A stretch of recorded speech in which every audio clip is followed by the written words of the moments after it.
When my wife Amanda received the invitation to her boss's annual gala, she was ecstatic. It wasn't just a party. It was the kind of event that made or broke careers in her company. She spent weeks preparing, buying a new dress, rehearsing small talk, and stressing over every detail. She asked me to come along, telling me it was important for appearances.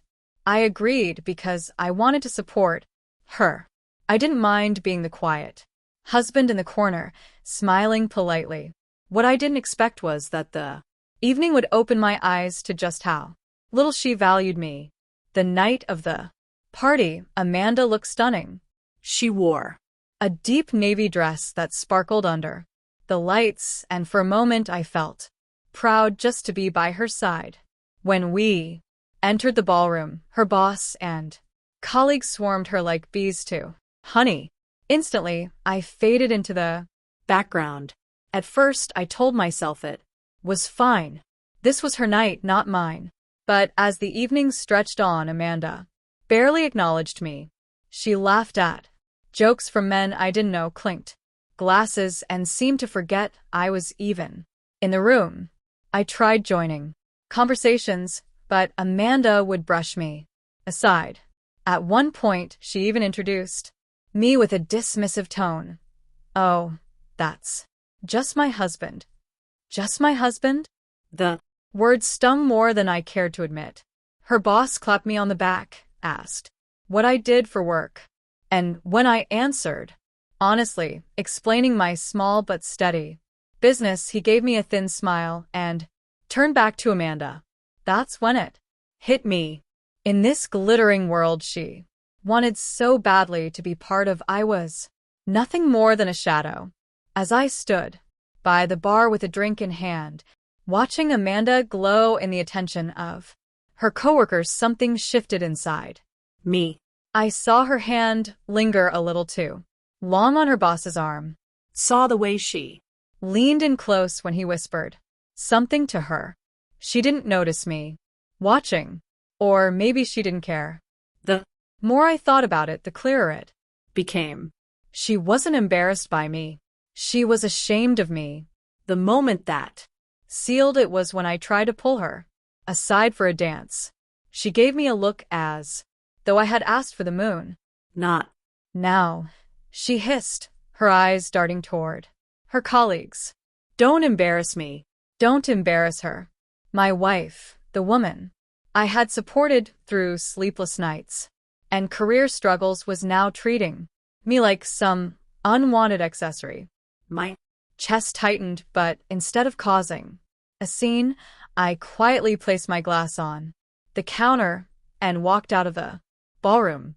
No one noticed me leaving, not even Amanda. Outside, the cool night air hit my face, and with it came a strange clarity. I realized I had spent years giving more to this marriage than I was getting back. I had put her first at every turn, but when it mattered, she couldn't even acknowledge my existence. By the time I reached the car, I knew I wasn't just leaving the party. I was leaving my marriage behind. That night, I didn't go home. I drove to a small motel on the edge of town, checked in, and sat alone on the bed, staring at the ceiling. My phone buzzed a few times. Amanda asking where I had gone, but I didn't respond. She didn't deserve an explanation. She had made her choice. When she decided her image meant more than her husband, the silence of that motel room was painful, but it was also liberating. For the first time in years, I felt free to put myself first. The next morning, I packed a small bag, went back to our house, and collected my things. Amanda arrived home hours later, frantic and angry. "You just left me there. Do you know how humiliating that was for me?" she snapped. I almost laughed at the irony. She had ignored me all night, and yet she claimed I had embarrassed her. I didn't argue. I simply told her I won't be treated like I don't matter. I deserve better. Her face twisted. But deep down, she knew I Was right. The divorce wasn't easy, but it was necessary. Amanda tried to downplay everything, saying I had overreacted and that she had just been networking. But I knew better. Networking doesn't require belittling your spouse or pretending he doesn't Exist. It wasn't about her career. It. Was about respect. And she had lost Mine. When the papers were signed, I walked away from that house with nothing but my dignity intact. And honestly, that was more valuable than anything we had shared.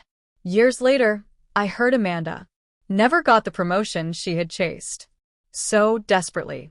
Her boss ended up transferring to another city, and the colleagues who once flattered her forgot her name. As for me, my little business grew steadily, and I rebuilt my life Piece by piece. Sometimes people ask if I regret leaving that night. My answer is always the same. No. Because the moment my wife treated me like I didn't exist, she showed me exactly where I stood in her world.